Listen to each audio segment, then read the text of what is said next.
Good morning. Thank you for having me. I love Manchester as it is, so to be invited up here was just perfect. I'm going to give you quite a whistle-stop tour of breastfeeding in half an hour. I was just saying earlier that I expanded this talk the other day to last 6 hours. So I then had to go through and delete all these slides that I really wanted to show you, but we're going to have the sort of quick version of it. I was never meant to be a breastfeeding researcher. I was never meant to be anything to do with midwifery at all.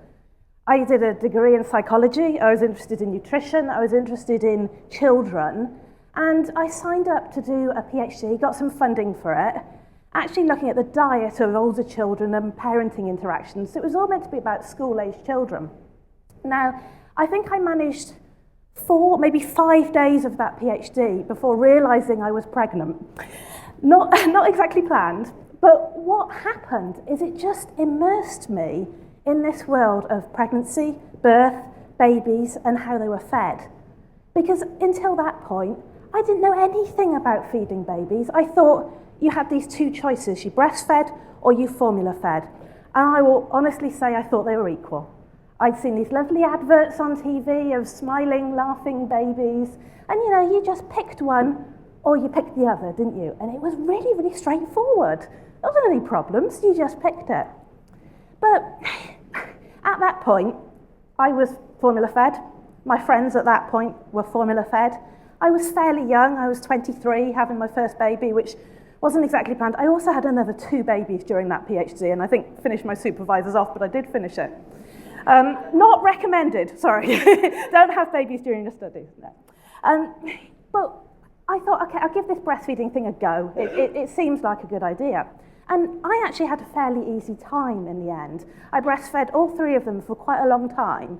And although they fed all the time, I never got any sleep, it seemed exhausting, actually it went all right.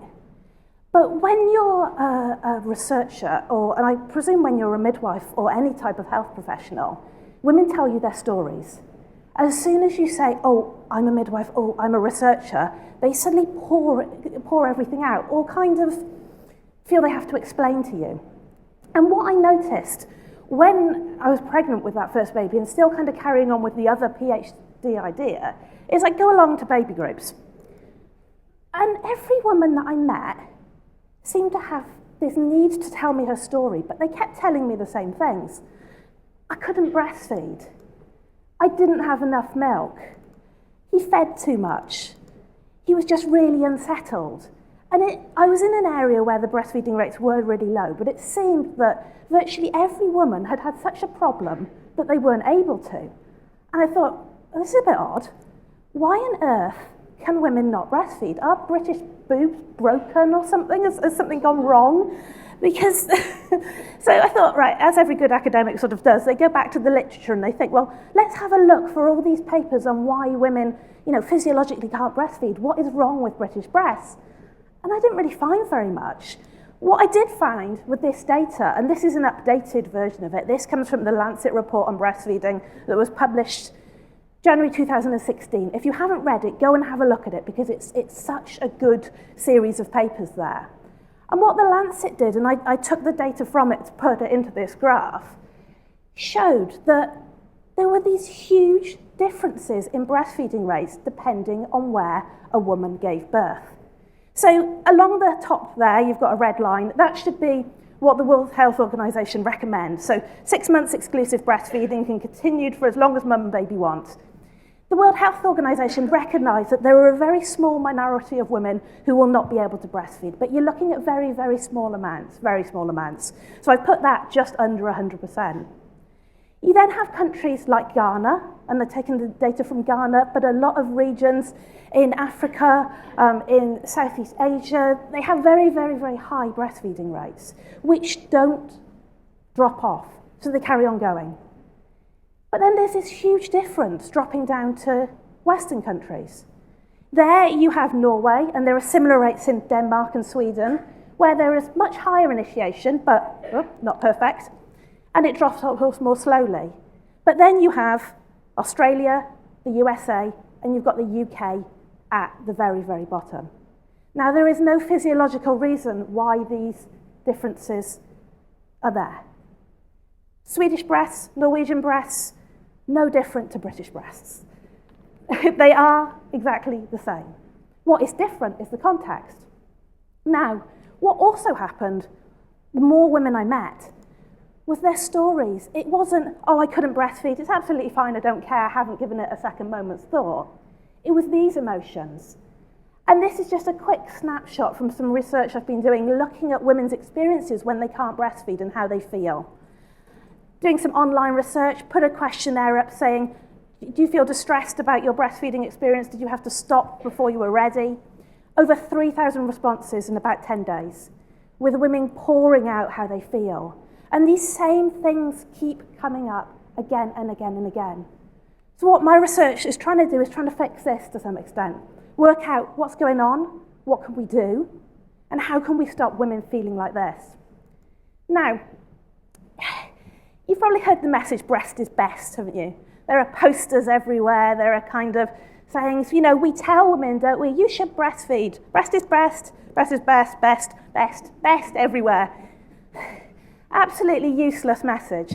For a start, breastfeeding isn't best. Best? No, it's normal. You wouldn't say that about any other health behaviour. But secondly, telling someone something's best doesn't work. We know you shouldn't smoke, you shouldn't drink too much, you should eat healthily. Do you do it all the time just because it's best? This doesn't help women.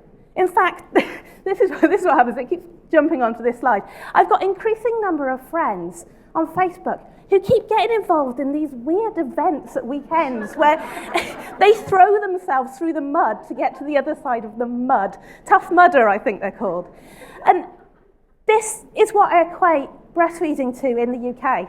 We put women at the start, all nice and clean, and go, come on, let's get you through this. And barrier is put in their way. Although there is another bit to it I like to see. You see these people on the left there, I see those as you, the midwives, the breastfeeding supporters, kind of pulling women out of the mud. Because we might tell women breast is best, but do we really believe that? Are we supportive of it? Are we enabling of it? And by we, I don't mean us in the room, I mean society. Society in the UK, does it really think breast is best? We did some research recently, and we did a big population survey, actually asking people what they thought about breastfeeding. And the vast majority would say, oh, breast is best, but formula's absolutely fine. It's like they were these two different things. And it's fine, yeah, breastfeeding's fine, but, you know, formula is okay. Just some examples of what I mean. I've shown these images quite a few times before, but I think they're quite powerful. Because we might say breast is best, but images like this, lovely photos of mums with new babies, these are actually examples friends have sent me that have been blocked from Facebook, and they've been banned for several days for being indecent. Apparently these images, according to Facebook, are indecent. No. Headlines seem familiar to you? It's like you can't open the newspapers at the moment without a headline about a mum being asked to stop breastfeeding. The one down the bottom, breastfeeding mum squirts woman who asked her to stop nursing because it was distracting her husband. It's apparently not true, but I refuse to believe that. I want to think that I know whoever that it is one of my friends. But these headlines continually at women. At the one point, the NHS is saying breast is best, and they open all these newspapers, and it's headlines telling them stop. Don't do this, it's awful. You're going to get blocked from Facebook, it's indecent. We have companies helping us along. If you've been on social media, did you see all the fury over Dove? Why on earth Dove decided to jump in on breastfeeding, I don't know. But apparently they did a survey. 75% say breastfeeding in public is fine. 25% say put them away. What's your way? It's the law. You cannot stop a woman from breastfeeding in public. And Dove seem to have forgotten that. But it's that subtle message. What can you think of any other area of health where a huge company would say, smoking around small children, what do you think? Do you think we should let them do it? No, but because it's breastfeeding, apparently it's a debate. Did you see the Victoria and Albert Museum as well, that a mother got stopped She tried to latch the baby on and she got asked to cover up because, you know, standing next to statues of naked women, but oh no, it's a real life breast in front of them, they can't cope with it. This is just an example of adverts and breasts, perfume adverts and breasts. Just a few examples. These are fine to go on Facebook. Also a trend I've been noticing the last few weeks is also burgers and breasts. Burgers and breasts. I don't know about you, but this one, that's how I always eat my burgers. Don't you? No? No? But this is absolutely fine. And the subtle message is saying is, oh, we don't want to see breasts in public. Oh, hang on, no, we don't want to see that type of breast in public. This is absolutely fine. As long as your breasts look a certain way, we want to see them. Now, I'm not saying that women shouldn't jump around in bikinis eating burgers. If they want to do that, that's fine. But you can't say this is fine and some photos of breastfeeding babies aren't. And that's a subtle difference. But this is kind of just sort of scratching the surface because breastfeeding and all the barriers that are placed in the way of women are much deeper than that. This is sort of the superficial stuff you see in the press. And as UNICEF Baby Friendly said last year now, in their call to action to change the conversation, we need to think more deeply. We need to change the conversation around breastfeeding by stopping laying the responsibility for this major public health issue in the laps of individual women and acknowledging the role that politics and society have to play at every level. Because it is far deeper than whether we just support women to breastfeed in public, whether they're just allowed to put photos on Facebook. Breastfeeding in society, it's not just about that. It's about far, far deeper stuff, about how we treat women in general, how we think and care for babies in general. And I'm going to talk about two sort of main points that we really need to think about. The first is, if we want breastfeeding rates to go up, we need to recognise and support normal newborn behaviour. Normal babies who need us, who want to be carried, who want to be cared for, who want to be close to mum. And at the very heart of this is this concept of responsive feeding. Now, I'm sure I don't need to tell you about responsive feeding and breastfeeding, but breastfeeding works best when it's done responsively. So whenever that baby wants a feed, you feed the baby. That kind of sums it up. That's going to be a lot. It's going to be at least probably every 2 hours. It's going to be through the night. Baby's probably not going to want to be put down in between. They want to be kept close. Now, we might know that, but do we accept that in society? Does UK society understand that? I mean, I've talked about this before as well, but when you have a new baby, people ask you 3 questions. So you've had your brand new baby, you've recovered a little bit, you take them out shopping. So you got to the shopping centre and you're trying to mind your own business and, you know, wheel the baby around. They come up to you. Is it a boy or a girl? Stock answer is yes.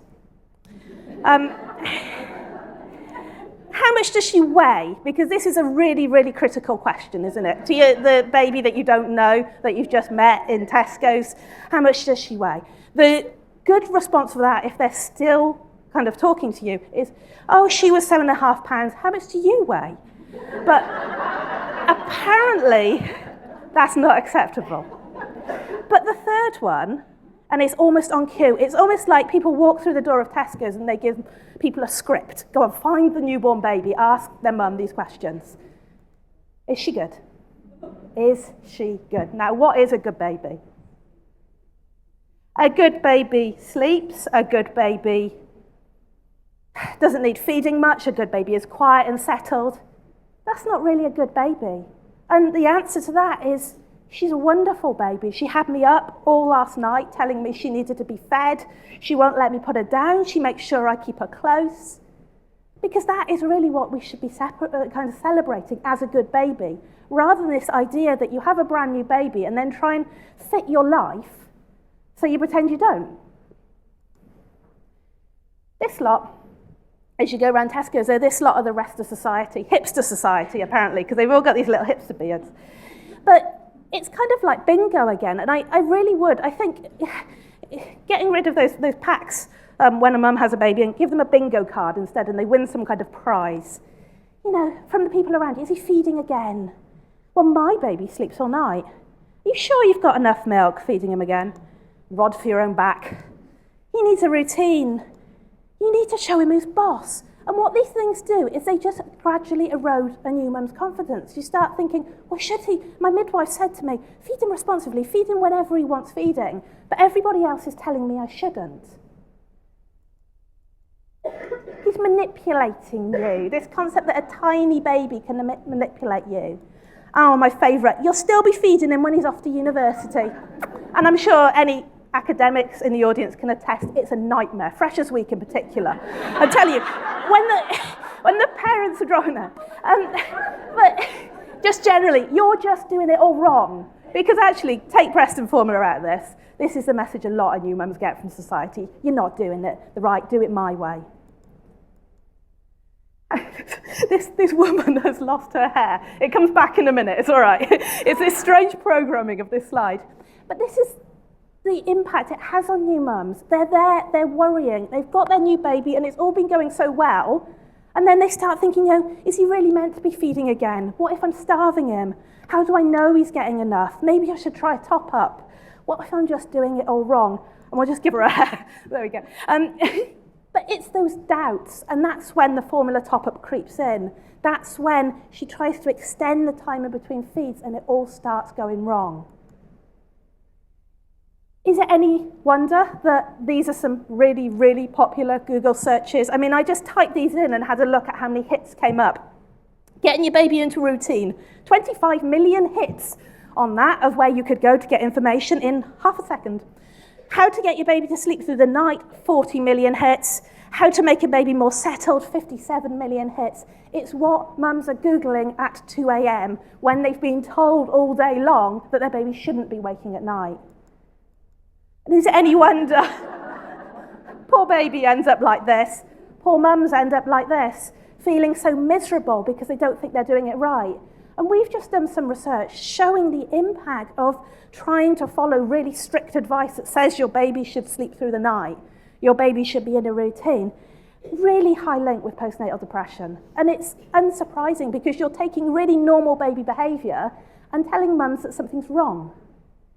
Now, the second thing, very strongly linked to everything else you're going to hear about today, we need to convince society to value and care for our new mothers better. Because do we? Or do we celebrate the woman who gets her life back? Because that's the pressure from the magazines, from the stories around her, from the celebrities who get back in their jeans practically before the placenta has come out. It's that pressure. And here, getting your life back after baby. How to get your groove back. 307 million hits on how to get this life back. So again, you've had a brand new baby. It all seems utterly overwhelming because you've got no support and because everyone's telling you to get that baby in a routine and he's feeding too much. So you panic and you think, well, how do I sort this out? How do I get back to normal even though we've got a brand new person in the family? And the images, if you've heard a talk from me before, you'll know about sad dad. This here is sad dad. Sad dad is very sad on the left because look at that bond between that mother and the baby. She's staring into his eyes. They're really, really bonded there, but dad's sad because dad is left out. And the second image there, sad dad is now happy. Sad dad's asleep. Mum's feeding the baby with a bottle. And you can imagine the conversation, can't you? Oh, let's move him on to formula. Let's give him a bottle, and I promise I'll do all the night feeds. But no, dad's asleep. Mum's feeding with a bottle. It's wider. This image on getting your life back. Get your body back as well, because you've got to pretend you haven't had a baby. Once you've had a baby, you must look like you haven't had a baby. If men had babies, we would be celebrating stretch marks. We would be celebrating breastfeeding breasts. We would be celebrating how far you could squirt your milk. We would be celebrating all sorts. But instead, there are just countless, and it's not even, there's so many stories. Along with articles like this from The Guardian, what does the trend for smaller nipples say about us? Apparently, the latest plastic surgery you can get is to make your nipples smaller. So again, this is completely fine, but breastfeeding babies on Facebook aren't. Mother and baby magazines, How many mothers and babies look like this? Really? How bright and cheerful and smiling and clean. The babies are always kind of in these like white nappies or something, just looking really fresh. And it's all about this image. And mums are looking at it going, oh, I don't look like that. I don't look anything close to that. When it's not real. Is she really a mother? Is that really her baby? Or have they just brought two people together? Question is, knowing all of this, do we jump to mother's age and look after them?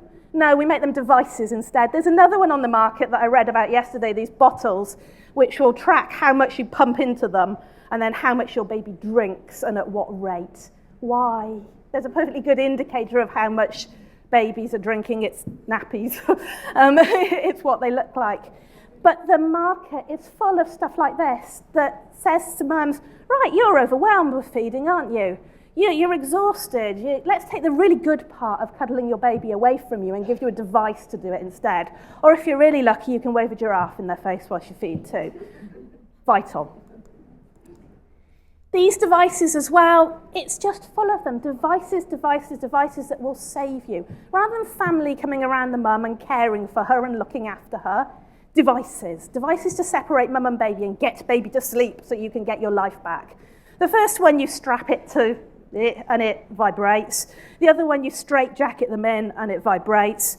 The one down the bottom is from America. I don't think we have it yet, but you attach it to your baby's ankle and it monitors your baby in some way. And I don't know if you can read that, but it says, Austin is sleeping. He's going to awaken. You've got better eyesight than me. He's going to wake in 45 minutes. Is your baby a robot? Our baby's robots. But it's this idea that we can program them in this way. We also have these. If you're not aware of them, just clear this from your minds afterwards. But these mums who are now really worried because the whole of society has told them there's something wrong with feeding their baby every 2 hours, industry jumps on the back and says, let's create tools that will measure how much breast milk you've got. That Milk Sense one there, apparently, what you do with Milk Sense, you get your breast with one hand, you get Milk Sense with the other, and you rub Milk Sense all over your breast, and it will compute how much milk is in your breast for you. That is physiologically impossible, by the way, because it's not like the breast fills up and then empties. It's continually being produced, but still. Have a look at the logo. Does the logo remind you of anything? That milk?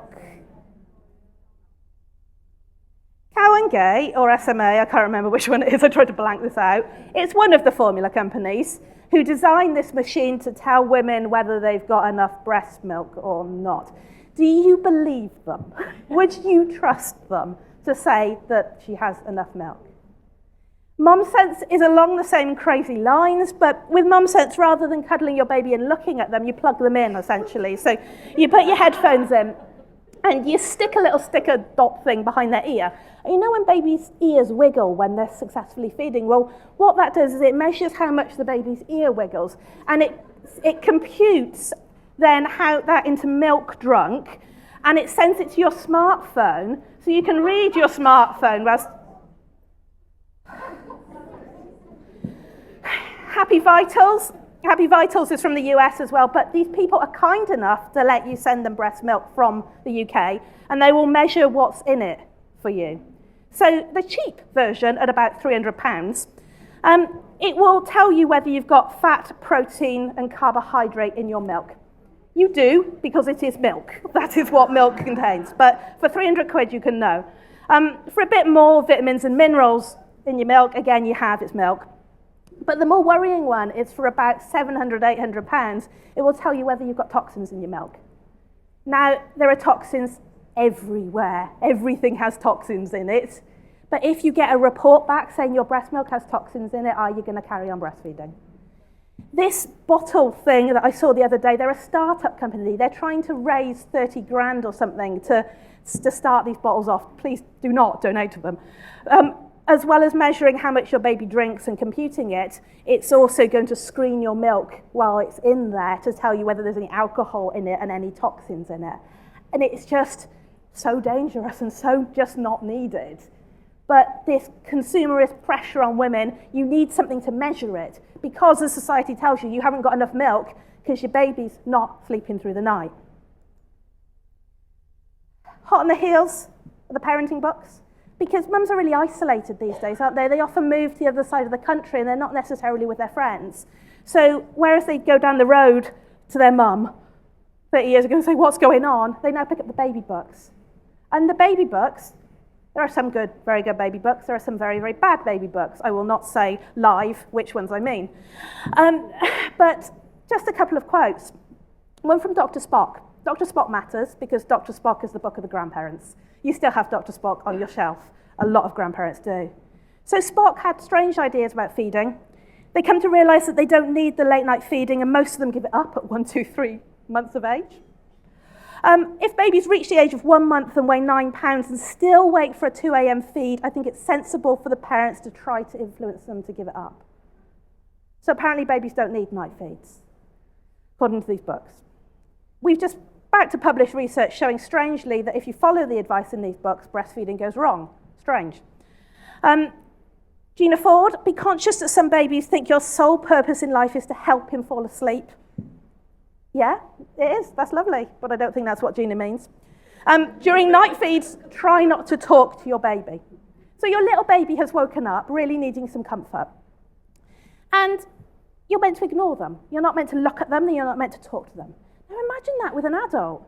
Imagine your partner woke up in the middle of the night. So sad dad has woken up in the middle of the night. And you say, Steve, you're 38. You should be sleeping through the night. Off to the spare bedroom. I'm not looking at you. No, I'm not talking to you. We've been through this before. But would you treat an adult in the same way as many treat a baby?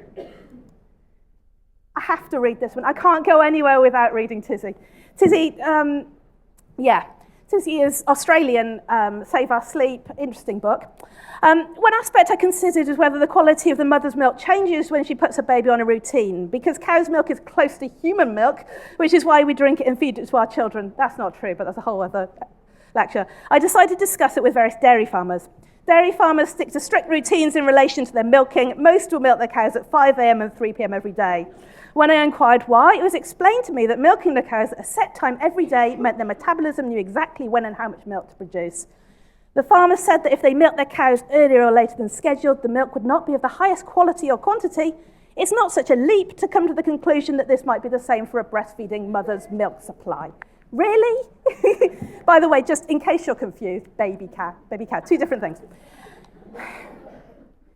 Just when mothers have really been finished off, this lot come along. There's no logo on this. How many people know where it's from? Formula adverts, they're aimed at older babies, but kind of telling mothers that formula will make their babies happy. It will make them settled. These subliminal messages, well, not so subliminal really, these direct messages in them. Look, this baby's really happy because he's formula fed. And again, feed your baby formula and they'll sleep through the night. Disproven. Let us help you. Worried about breastfeeding, worried about your baby, call the formula helpline and they will help you. I would love to, maybe I shouldn't say this live, I would love to ring them up and see what advice that they gave. Saying that, do we even need to worry about the formula companies when Amazon will help us out? This is the offer on at the moment. When new parents join Prime, you get a £40 bundle. Randomly, they keep with this Nemo toy, apparently, that they really want you to have. But within it, you have a bottle, a dummy, just the pack that obviously every parent needs. No, they don't. Pushing the bottles on them. The question is, how long have I got left? 1 minute, right. What can we do?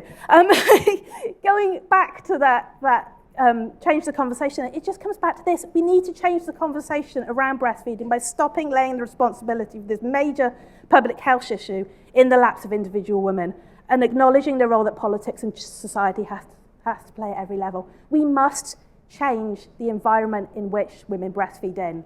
It's not just about telling them it's best. It's not just about telling them that they should. It's not just about enabling them to breastfeed in public. It's much, much deeper than that.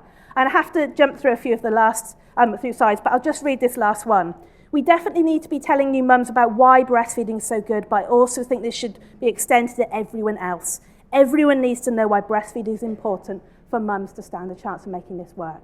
We need to go to the dads. We need to go to the grandparents. We need to go to society and convince them, not just that breastfeeding is good, but to value new mothers better, to care for them, to go back to the time when they were looked after for a really good time after having a baby, to invest in that, to give them the support that they need.